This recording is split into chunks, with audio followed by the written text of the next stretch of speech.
A graça e a paz a todos. Gostaria de mais uma vez trazer um texto da palavra de Deus para a sua meditação que se encontra em Romanos capítulo 8, verso 29 ao 30, que diz: Porque os que dantes conheceu, também os predestinou, para serem conforme a imagem de seu Filho, a fim de que ele seja o primogênito entre muitos irmãos. E aos que predestinou, a estes também chamou. E aos que chamou, a estes também justificou. E aos que justificou, a estes também glorificou.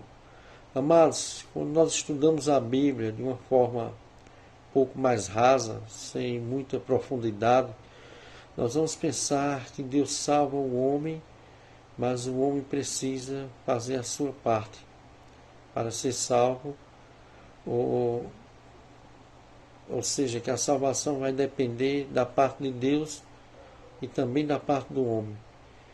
O homem é que precisa crer, nós sabemos disso, que precisa se arrepender para ser salvo. Nós evangelizamos desta forma para os perdidos. Em partes não está errado, né? Quando nós vamos evangelizar uma pessoa perdida, nós vamos falar do amor de Deus para essas pessoas.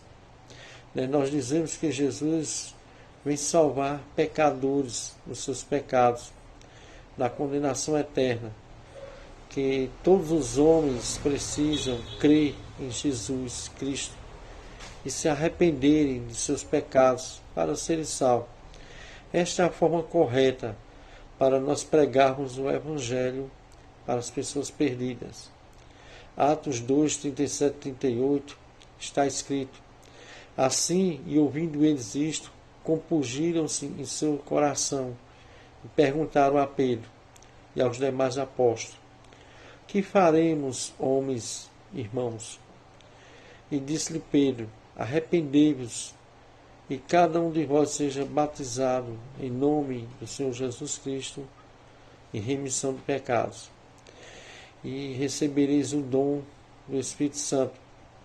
Atos 3,19, Pedro também pregando, disse: Arrependei-vos, pois, e convertei-vos, para que seja apagado os vossos pecados, para que venha assim os tempos de refrigério, pela presença do Senhor. Mas nós pregamos o Evangelho para os perdidos desta forma, falando que as pessoas precisam crer em Jesus Cristo, se converter. Essa pregação deve ser feita assim, é bíblica. Agora, depois que as pessoas se convertem a Cristo, ao Evangelho, nós precisamos ensinar, doutrinar, ensinar a doutrina da salvação de uma forma mais profunda. Porque o convertido, ele precisa aprofundar na doutrina bíblica da salvação. E nós vamos mostrar às pessoas que creram no Senhor Jesus, que elas se arrependeram, que na realidade havia um grande plano glorioso de Deus, desde a eternidade. Um plano onde Deus elaborou para a salvação dos seus escolhidos. Então, amados, a eleição e a predestinação são doutrinas bíblicas, embora seja tão mal compreendida e até mesmo demonizada por alguns cristãos. A eleição e a predestinação são doutrinas bíblicas e elas estão bem estruturadas nas Escrituras. Então, a salvação não é obra de Deus junto com o homem, por causa da situação do homem depois da queda. Porque depois do pecado de Adão e Eva, o pecado passou a todos os homens, como Romanos 5,12 diz, diz, portanto, assim como por um só homem entrou o pecado no mundo, e pelo pecado a morte, assim a morte passou a todos os homens, porque todos pecaram. Romanos 3,23 diz: todos pecaram e destituídos estão da glória de Deus. Então o pecado de Adão e Eva, mas atingiu toda a humanidade. E o que aconteceu a todos os homens por causa desse pecado de Adão e Eva? Foi a morte física, mas também a morte espiritual. No momento que Adão pecou, ele não morreu fisicamente na hora. Gênesis capítulo 5, verso 5, diz que ele ainda viveu 930 anos. Mas a morte espiritual foi instantânea, amados. Assim que ele comeu do fruto proibido, ele passou a ser um morto espiritual. E assim também todos os homens que não foram ainda regenerados por Deus e pelo Espírito Santo, se encontram nesse estado, dessa maneira, mortos espirituais, estão totalmente incapacitados para que por eles mesmos venham a crer em Jesus Cristo e se arrepender dos seus pecados e querer as coisas de Deus. Pois o pecado ele atingiu todas as áreas da faculdade do homem. Tudo foi afetado pelo pecado. A sua vontade, o seu conhecimento, suas emoções, sua consciência, seus desejos, sua força de vontade, de maneira que o seu arbítrio também foi afetado. Então o arbítrio do homem não é livre como era antes. Depois da queda ele passou a ter uma natureza caída, uma natureza pecaminosa, e ele está escravizado pelo pecado. E ele nasceu no pecado, como o Salmo 51:5 diz. Então o arbítrio do homem ele está corrompido pelo pecado, amados. Martinho Lutero ele escreveu um livro sobre o arbítrio do homem, e o título era Nascido Escravo. De maneira que se nós deixarmos o homem por conta própria, sem a ação de Deus e do Espírito Santo na sua vida, ele jamais iria querer Deus, jamais iria crer em Jesus Cristo por sua força ou pelo seu arbítrio, porque o seu arbítrio está escravizado pelo pecado. Então o homem é uma criatura decaída do seu estado original. E esse estado de queda afetou completamente as suas faculdades. Então é preciso o próprio Deus, amados, dar vida espiritual ao homem para que ele venha entender o Evangelho e crer em Jesus Cristo.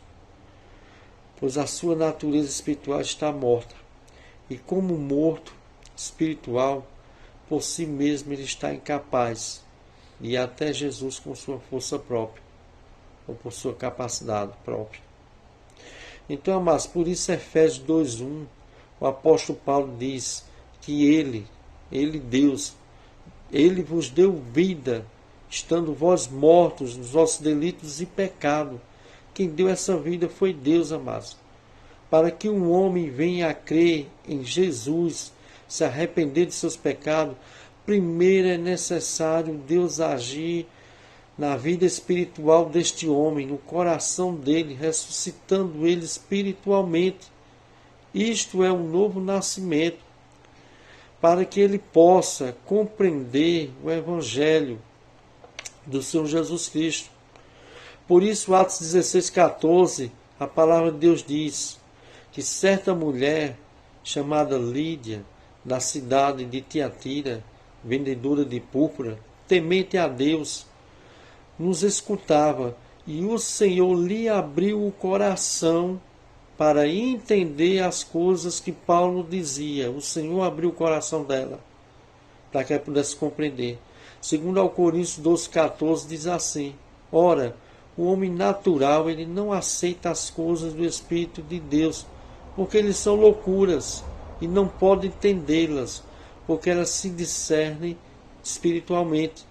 Segundo ao Coríntios, capítulo 4, verso 13 e 4 diz: mas se o nosso Evangelho ainda está encoberto, é para os que se perdem, que está encoberto, nos quais o Deus deste século, nós sabemos que é Satanás, cegou o entendimento dos incrédulos, para que não lhes resplandeça a luz do Evangelho da glória de Cristo. Jesus disse, amados, em João 6,44, ninguém pode vir a mim se o Pai que me enviou não o trouxer? E João 6,64, ele disse ainda: contudo, há descrente entre vós. No verso 65, João 6,65, ele ainda disse, e prosseguiu: por causa disto é que eu vos tenho dito, ninguém poderá vir a mim se pelo Pai não lhe for concedido. Efésios 2, do 1 ao 3, diz: ele vos deu vida, estando vós mortos nos vossos delitos e pecados, no quais andaste outrora, segundo o curso deste mundo, segundo o príncipe da potestade do ar, do espírito que agora atua nos filhos da desobediência, entre os quais também todos nós andávamos outrora, segundo as inclinações da nossa carne, dos nossos pensamentos, e éramos por natureza filhos da ira.